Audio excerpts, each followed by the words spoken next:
శ్రీమద్భగవద్గీత 5వ అధ్యాయము కర్మ సన్యాస యోగంలో 8-9 శ్లోకాలు. నైవ కించిత్ కరోమీతి యుక్తో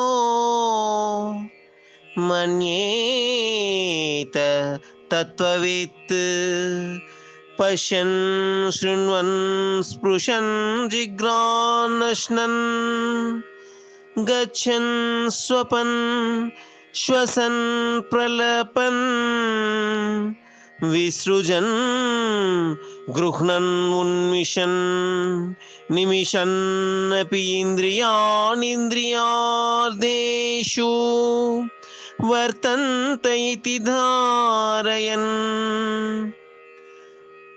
తత్వజ్ఞుడైన సాంఖ్యయోగి చూచుచు, వినుచు, స్పృశించుచు, ఆఘ్రాణించుచు, భుజించుచు, నడుచుచు, నిద్రించుచు, శ్వాసక్రియలను నడుపుచు, భాషించుచు, త్వజించుచు, గ్రహించుచు, కనులను తెరచుచు, మూయుచు ఉన్నను ఇంద్రియములు తమ తమ విషయముల యందు వర్తించుచున్నవనియు తానేమీ చేయుటలేదనియు భావించును అంటున్నాడు పరమాత్మ.